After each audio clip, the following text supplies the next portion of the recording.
Assalamualaikum warahmatullahi wabarakatuh. Saya Lutfia Laili. Hari ini saya akan memberikan materi tentang teori Bourdieu dan orientalisme. Yang pertama yaitu habitus dari Bourdieu. Menurut Bourdieu, kebiasaan manusia itu timbul dari luar, dari eksternal. Yang artinya tidak datang secara alamiah, tetapi merupakan bentukan yang nurture atau konstruktif. Nah, lingkungan itu membentuk perilaku kita, kebiasaan kita menjadi seperti yang lingkungan inginkan. Misalnya, ketika kita berada di lingkungan kelas atas, maka kita akan berperilaku layaknya orang-orang kelas atas. Jadi selera kita pun juga akan mengikuti kebiasaan kita, seperti makan makanan mahal, kemudian pakai barang-barang bermerek, dan lain sebagainya. Kemudian yang kedua yaitu konsep arena. Nah, arena ini maksudnya yaitu siapa yang bisa menaklukkan orang lain akan mendapatkan kekuasaan. Itu karena menurut Bourdieu sifat dasar manusia itu adalah ikomania, yaitu kepentingan dirinya. Sehingga ketika kita memiliki kekuasaan atas orang lain, maka akan menjadi kepuasan tersendiri. Maka dari itu, Bourdieu menekankan society atau masyarakat itu menguasai suatu wilayah, dan wilayahnya itu disebut field atau arena. Atau Bourdieu itu biasanya menyebutnya battle of field, yaitu tempat terjadinya peperangan atas kekuasaan. Jadi, field itu adalah wilayah yang dipertaruhkan. Nah, apa yang dipertaruhkan yaitu kapital. Kapital itu ada 4 jenis menurut Bourdieu. Kapital itu adalah di mana setiap orang yang memiliki modal maka akan memiliki kekuasaan. Nah, 4 jenis modal menurut Bourdieu itu ada 4. Yang pertama, modal ekonomi. Modal ekonomi itu contohnya adalah uang. Siapapun yang memiliki uang itu disebut juga memiliki segalanya. Tapi tidak semua orang memiliki uang untuk dijadikan modal. Maka muncul modal kedua, yaitu kultural. Kultural diasosiasikan dengan intelektual atau skill. Kalau kita punya intelektual atau skill, maka kita bisa memanfaatkan itu untuk mendapatkan uang, sehingga akan muncul modal bagi kekuasaan. Yang ketiga yaitu sosial.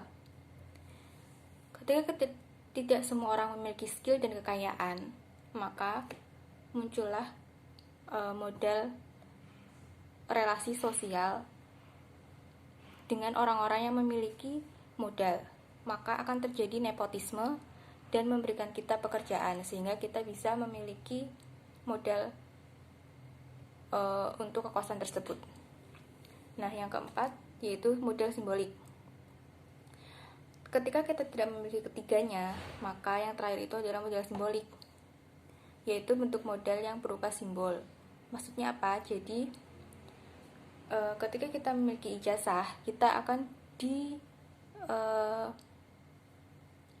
akan diakui sebagai seseorang yang memiliki intelektual. Nah, ketika kita memiliki intelektual, maka kita bisa memanfaatkan itu untuk bekerja. Nah, dalam pekerjaan itu kita juga memiliki relasi sosial yang setara, yang sama-sama bekerja. Jadi, itu bisa menjadi modal untuk mendapatkan kekuasaan juga. Jadi, modal simbolik itu payung besar struktur sosial masyarakat. Karena ketika kita dikatakan memiliki barang bermerek, memiliki IP 4, itu berarti kita lebih unggul. Nah, kemudian kekerasan simbolik. kekerasan simbolik itu muncul karena adanya model simbolik tadi. Bukan merujuk pada kekerasan fisik, tapi lebih ke berupa simbol. Nah, kenapa ada kekerasan simbolik? Kembali lagi ke arena tadi, karena masyarakat adalah tempat mempertaruhkan sesuatu. Nah, apa yang dipertaruhkan yaitu modal.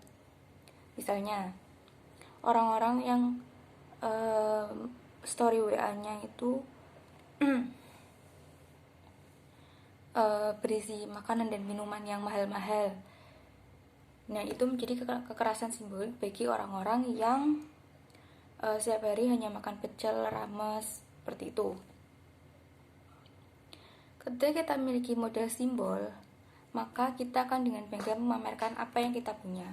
Berbeda ketika kita tidak memilikinya, maka kita tidak akan mungkin memamerkan benda yang kita miliki. Sehingga konsep Bourdieu dalam kekerasan simbolik itu kesenangan melihat orang lain tidak memiliki apa yang tidak kita miliki. Nah, selanjutnya yaitu orientalisme. Orientalisme dicetuskan oleh Said dan merupakan pada masa postkolonialisme. Tujuan orientalisme yaitu ada dua, orientalisme sebagai wacana dan orientalisme sebagai disiplin.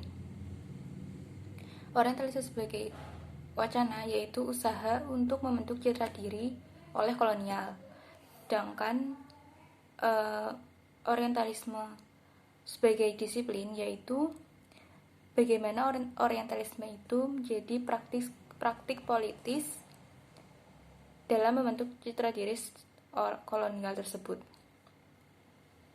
Nah, dalam orientalisme itu ada yang disebut Oksiden dan Orient. Oksiden yaitu orang barat atau orang-orang yang superior, dan Orient yaitu orang timur atau yang menjadi victim of postkolonial. Nah, orang-orang timur selalu dianggap sebagai sesuatu yang eksotis bagi barat.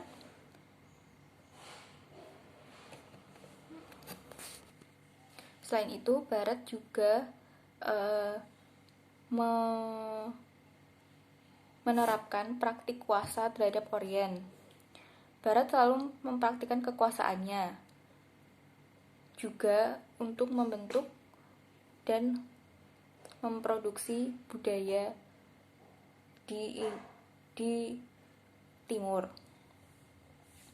Nah, apa produksi budaya yang dihasilkan? Misalnya contohnya gotong royong. Itu berasal dari kerja rodi di mana Indonesia dipaksa untuk bekerja tanpa dibayar. Namun, bangsa Belanda menerapkan itu sebagai kebiasaan, sehingga Indonesia menganggap itu sebagai gotong royong.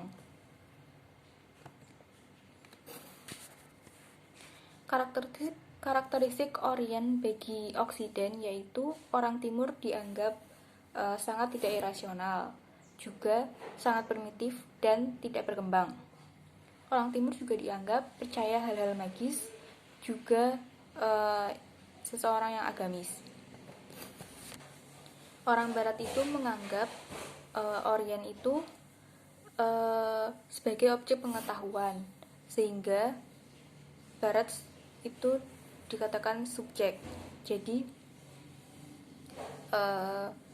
Barat selalu menganggap lebih unggul daripada bangsa Timur.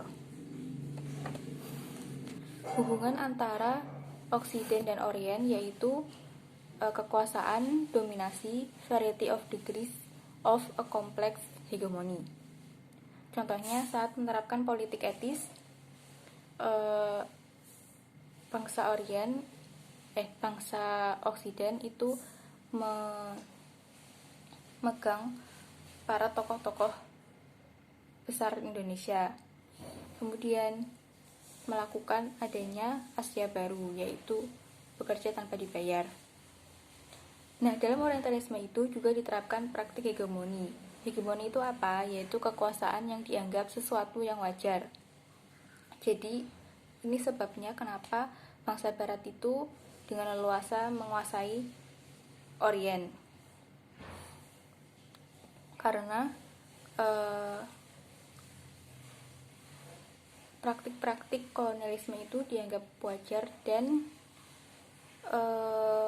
menganggap bahwa bangsa Barat itu lebih unggul, sehingga ya sudah sewajarnya seperti itu. Bagi bangsa Barat atau Oksiden, Timur itu hanya dijadikan sebagai sumber peradaban, bahasa, dan budaya. Dalam peradaban yaitu untuk mendemokratiskan bangsa Timur.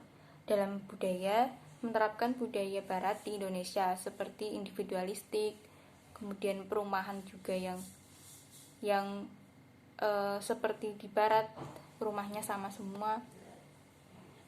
Dan juga dalam bahasa, banyak bahasa-bahasa yang diadaptasi dari Barat. Nah, tujuan bangsa Barat Timur yaitu satu, sebagai autorisasi, mendeskripsikan Timur itu bagaimana, mengajarkan budaya Barat, menginternalisasi, dan sebagai pengawas budaya. Yang kedua, Orientalisme merupakan cara untuk mendominasi, membentuk struktur, dan memiliki otoritas dari Timur.